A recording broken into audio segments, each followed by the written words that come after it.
Now, girl, I figured if we gonna do Love and Hip Hop Atlanta season premiere, we might as well take it back to the old school Doodle Brown. Man, it's laid like rich white woman, honey, cause Spice wanna look like me. She wanna look like all this spice and extra nice, but quiet as it's kept, she could never.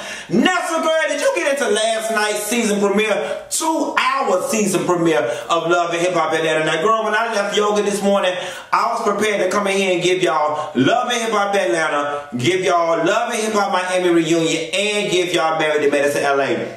This shit fucked around and was 2 whole hours. I was going to try to make it 1 whole video, but it's so much shit to talk about, it's going to be 2 damn videos delivered at the same damn time. Now let's just get into it. The episode opens up with Stevie J and Faith. Let me tell y'all something. When Stevie J and Faith first announced that they were married, I thought the whole thing was a publicity stunt. But I am glad to see that their marriage is holding on. Yes, and that's no lie. And Stevie done moved to LA. Now, is it me? Or since Stevie J been with Faith, we ain't heard all them shenanigans of Esther Lita and Taka Rita and Jocelyn Hernandez and all that other stuff. Let me tell you something. Faith Evans and Stevie J relationship is the example of how a man will act when he actually loves, honors, and most of all, respects you. Catch those T's, or better yet, needs you to help him pay his child support. Nevertheless, Faith ain't the one. Vaughn meets with Spice while she's sitting down with Tokyo and telling Spice that she needs to potentially change her look in order to make it in the American market. Now here's the thing. Every dance hall artist, for the most part, from the Patra down to the Patra, because she's the only dance hall artist in America that I actually remember, they've been dark skinned. Women from Jamaica, many of them aren't dark skinned. Not to say that there aren't lighter skinned ones, but they black. They were enslaved Africans that made a pit stop in the Caribbean before they made it to the U.S. They're black. I'm not sure that all it takes, I'm not sure that what is holding Spice back in the U.S. is her look. What's holding Spice back in the U.S. is a big break, the right feature, or a pop sounding song. Because here's the thing, I'm black like this and not like this. Reggae music make my ass itch, okay? I'm not a big fan of reggae. I'm not a big fan of dancehall because I'm just not used to it. However, some of the more Americanized pop style of Jamaican music, I'm able to get into. Get into Ponder Replay Rihanna. Get into all the Sean Paul. Get into those songs like that. Action. I got my to so easy. You know, songs like that, they still had an American pop feel. I almost called her Fox. Even Foxy got some little, you know, Trini cuts. Sky, oh my God, I'm calling this girl everything but her name. Spice, I think the real issue with your career popping in America is patience. I mean, girl, you only been over here for 3 years. Slow down, little mama, before you wreck out. Whoa, whoa, slow down before you wreck out. But I think the larger issue is you got to pick the right song. That you even said yourself when sitting down talking to Carly Red, you have to talk very slow and proper because people don't understand you. Well, bitch, if we can't understand you when you fucking talking, trying to order your food at McDonald's, what in the hell make you think we're going to be able to understand you when you're singing? Hello, somebody. But I also think, too, because colorism is so prevalent in Jamaica, that Spice is feeling a little extra something that isn't necessarily present. Mimi got shot at. Girl, who is it? Is you hungry, honey? Did you eat? Yeah. My voice fucked up because I'm not going to Kimberell no more. I had to stop going to that bitch after she tried Fantasia. Oh, that's a girl, but don't you worry, because I'm going to cuss her big boot wearing ass out. Hold on, girl, let me turn the fan on. It's going to fuck the ride I got hot in here if I'm going to make it through the rest of this review. I'm going to cuss her big steel reinforced Caterpillar design boot wearing ass out before it's all said and done. Don't you worry, honey, she going to get hers. I just got to get the first order of business out the way first. Mimi got shot at. Y'all, this is sad, but I got a whole lot of questions.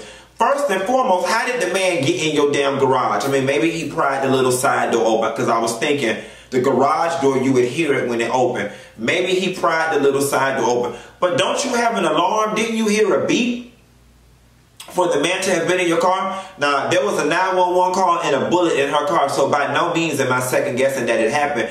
But it's really scary, and the gag is, if the shit hadn't done happened to me, bitch, I would have had to move. Like I always said, if somebody broke into my house, it's just a level of violation that I don't know that I would be able to see past. Nevertheless, we are glad that Mimi and Eva are okay. Scapp Danny Young gets released down to the halfway house. Yes, God, honey, but let me tell you something. Him being released to the halfway house, but not being able to be released to his family because nobody in his family had a clean record, is indicative of a bigger problem, of a generational curse, of some half-raised ass people that go back generations. I would be curious to know Karen King's story, because let me tell you something. A lot of people get mad when I say this shit like this, but if you got boys, all your boys got criminal records and shit, it is a direct reflection of your rearing, okay? I can look across my family. We don't have that jail shit in my family.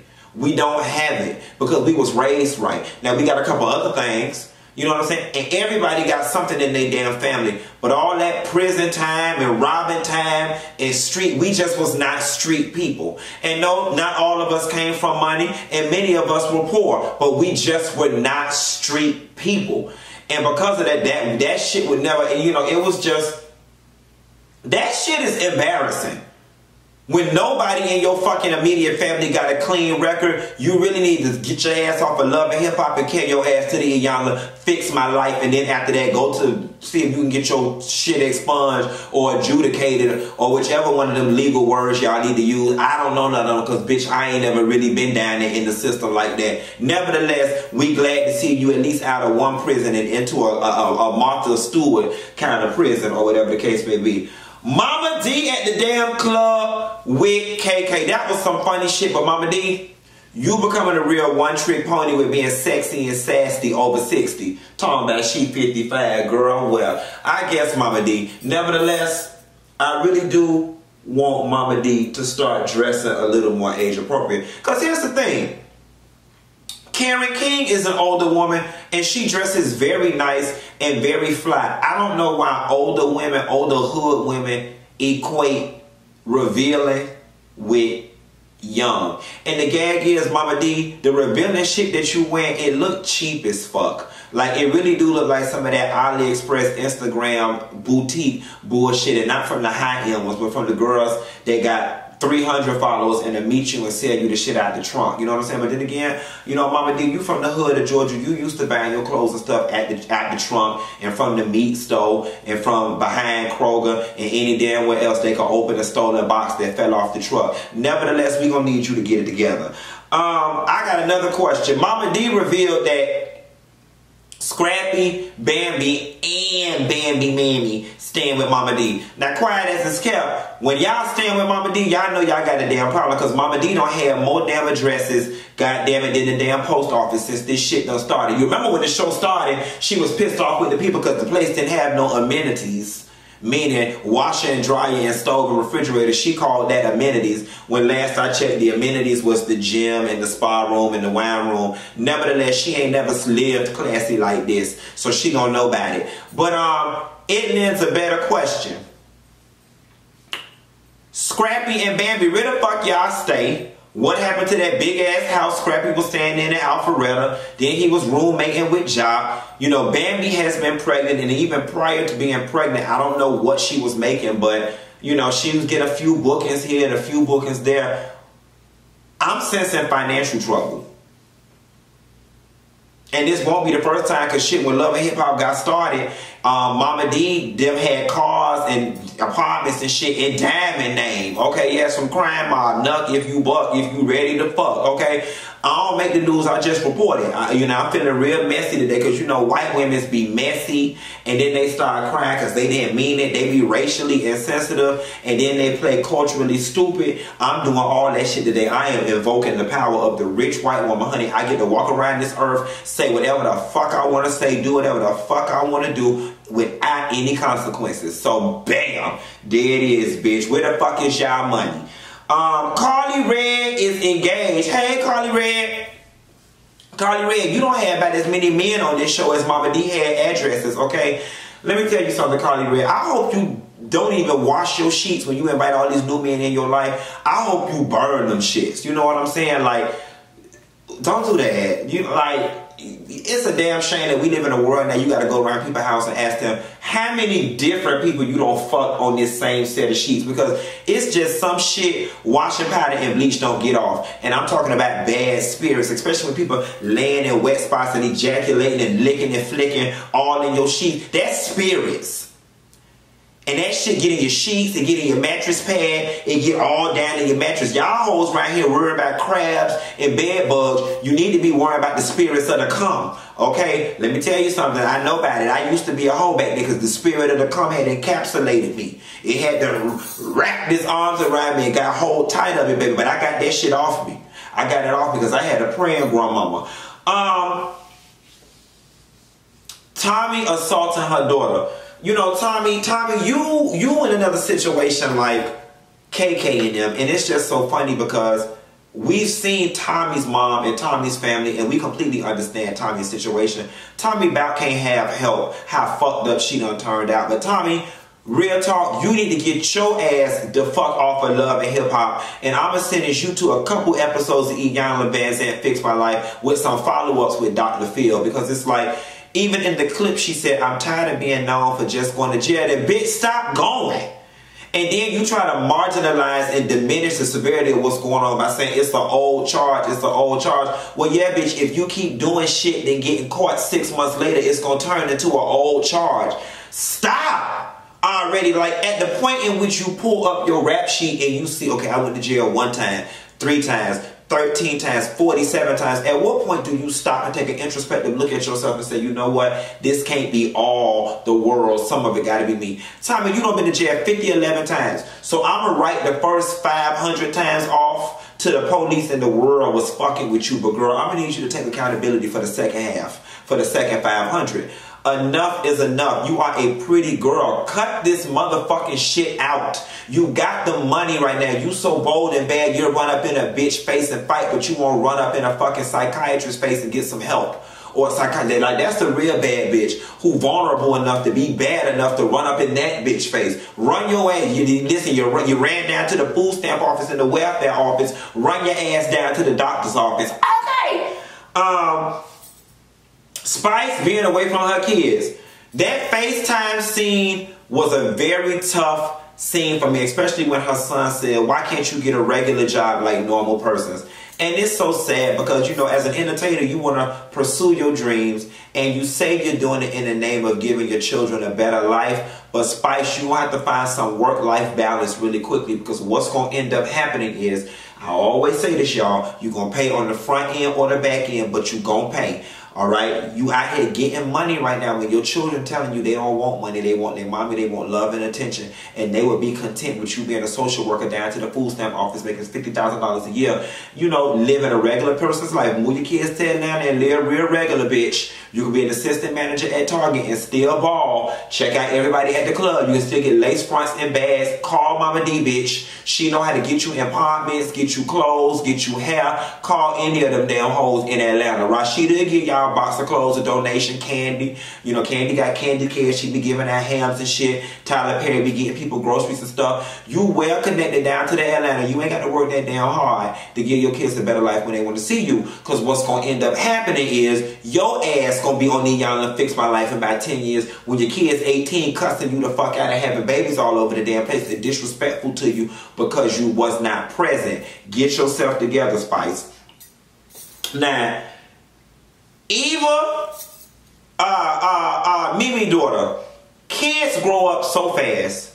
Because the last remembrance I have of Eva, she was, shit, a little girl. You know, barely talking, playing with dolls. Like, mama is putting full sentences together, got facial expressions. She developing her deductive reasoning. Mama said, you putting too much pressure on me. You know, she got facial control, raised her eyebrow at Stevie J when he mentioned moving to LA, and then said, well, I got to ask my mama, the one that raised me. Yes, God God, Miss Eva, you better get his motherfucking ass together.